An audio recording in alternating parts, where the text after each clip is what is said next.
샬롬, 복음의 빛인 자 최명준 목사의 푸른 초장입니다.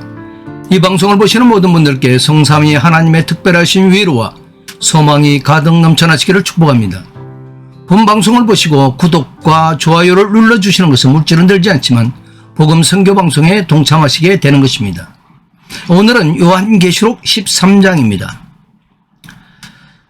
패배한 용 12장은 하수인인 두 짐승의 권세를 주어 핍박과 고난 및 이적과 기사로 교회를 대적하며 미혹하는데, 이는 예수 그리스도의 십자가로 말미암아 땅에서 쫓겨난 사탄 마귀의 세력이 어떻게 세상을 미혹하는지 보여주는 것이 13장입니다. 그러니까 12장에서 용이 패배하게 되었죠. 그 패배한 용이 두 짐승의 권세를 줍니다. 권세를 주어서 교회를 대적하고 미혹하게 되어지게 되는 것입니다. 자, 이 과정에서 두 짐승을 쫓는 수많은 추종자들이 나타나게 되고, 두 짐승은 자신의 추종자들의 오른손이나 이마에 표를 받게 합니다. 이러한 상황 가운데서 우리가 싸워야 할 대상은 바로 짐승인 것입니다. 그렇습니다. 교회는 바다 짐승, 즉 그리스도, 또 땅의 짐승, 거짓 선지자와의 싸움을 하는데, 우리가 특별히 기억해야 하는 것은 이는 그리스도께서 이미 승리해 놓으신 싸움이라는 것을 인식해야 합니다. 그러니까 결코 패배하지 않는 싸움이라고 하는 것입니다. 1절을 보겠습니다. 내가 보니 바다에서 한 짐승이 나오는데 뿔이 10이요 머리가 7이라. 그 뿔에는 10 왕관이 있고 그 머리들에는 신성모독하는 이름들이 있더라 합니다.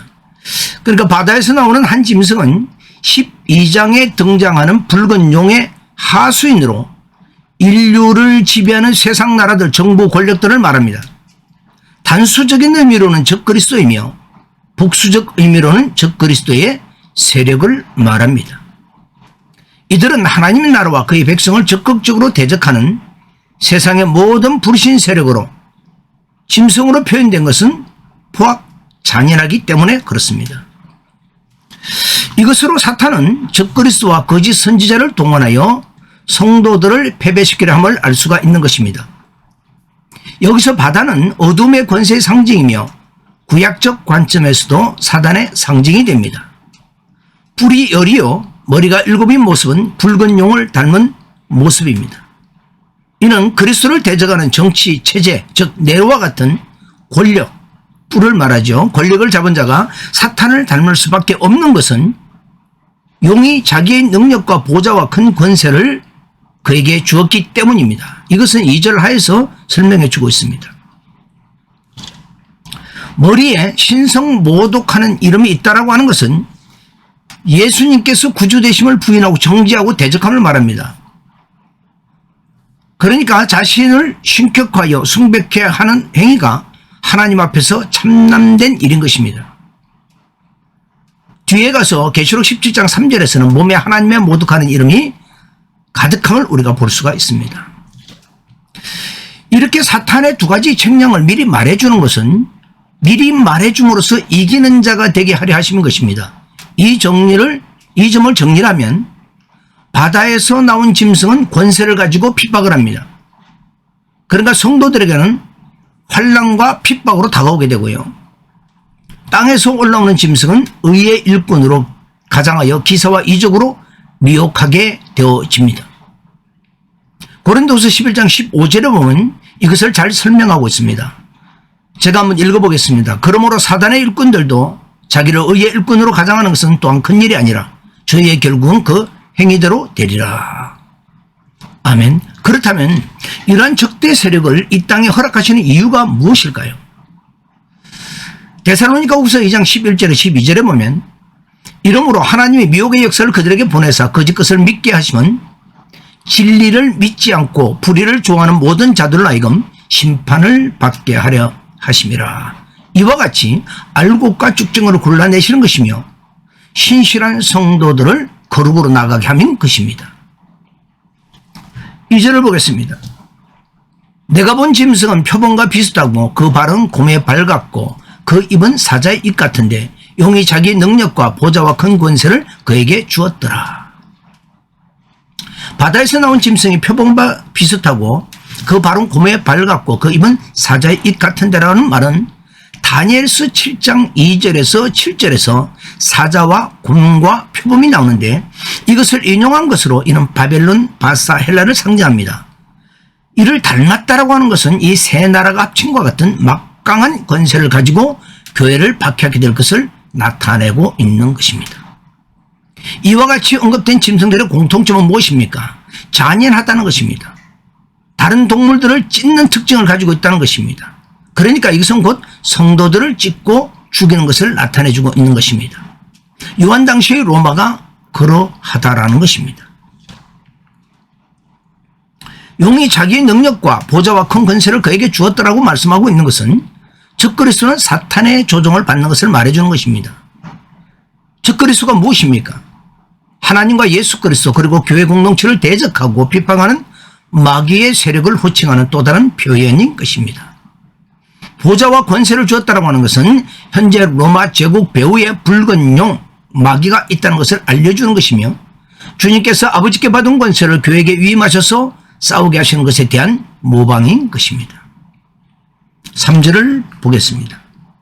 그의 머리 하나가 상하여 죽게 된 것 같으니 그 죽게 되었던 상처가 나오매 온 땅이 놀랍게 여겨 짐승을 따르고 이것은 예수 그리스도의 죽음과 부활을 모방하고 있는데 이것은 두 가지 경우가 있습니다. 역사상 반복적으로 일어나는 전제적 국가 권력은 반복적으로 해를 입으나 그것은 놀랍게도 다시 회복된다고 보는 견해가 있습니다. 역사상으로 살펴보면 적그리스도의 세력인 어떤 악한 정부나 지도자가 몰락하면 또 다른 것들이 나타나는 것을 볼 수가 있습니다. 그래서 8절을 보면 죽임을 당했다가 다시 사신 어린 양을 따르며 경배하는 자들과 머리 하나 죽게 된 것 같다가 나온 자를 따르며 경배하게 될 두 부류로 갈라지게 됨을 보여주고 있는 것입니다. 자, 4절을 먼저 보면요. 용이 짐승에게 권세를 주므로 용에게 경배하며 짐승에게 경배하여 이르되 누가 이 짐승과 같으냐? 누가 능히 이와 더불어 싸우리요? 하더라. 용, 즉 사탄이 짐승에게 권세를 주는데 이 짐승은 용의 하수인으로 용을 경배케 하는 일이 주 임무입니다. 그러나 마귀를 숭배하라 하지 않고 짐승에게 경배하라. 즉 네가 하나님이다. 너를 숭배하지 않는 자는 다 죽이라며 그리스도를 경배하지 못하게 하는 것입니다.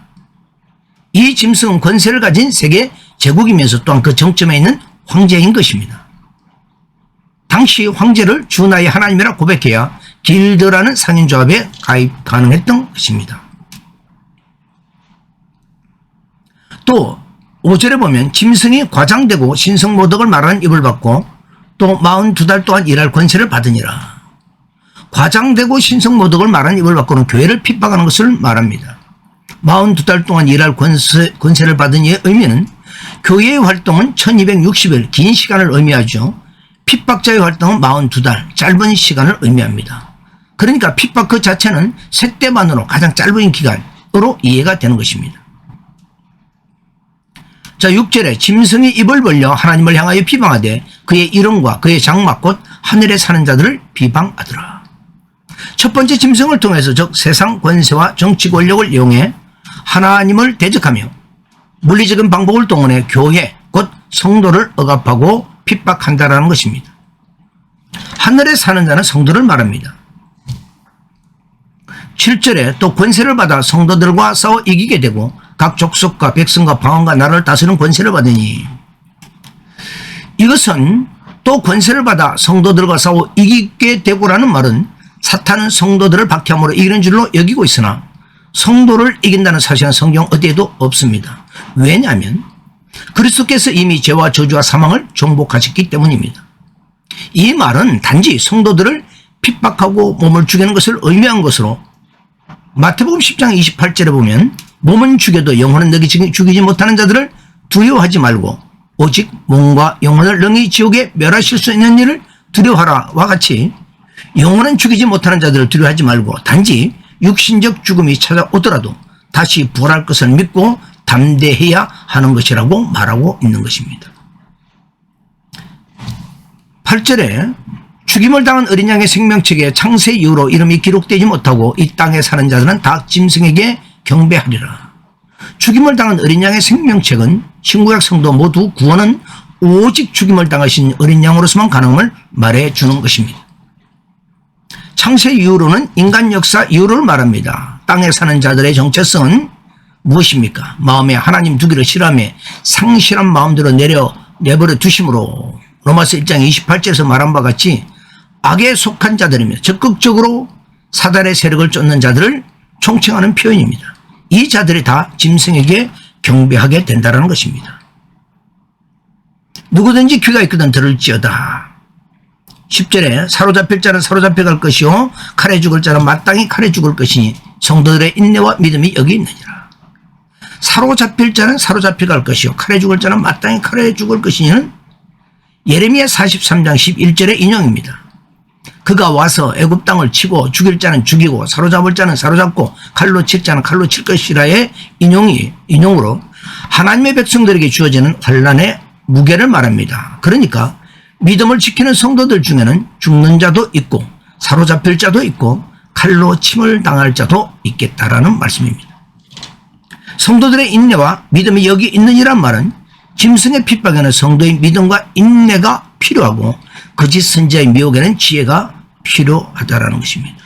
어떤 환난과 핍박이 와도 설령 죽음이 올지라도 예수를 믿는 믿음을 저버리지 말고 두려워 말고 당당하게 임하라는 격려의 말씀인 것입니다. 오늘은 여기까지 하겠습니다. 이 방송을 시청하시는 모든 분께 주의 평강과 위로가 넘쳐나시기를 예수 그리스도의 이름으로 축복합니다.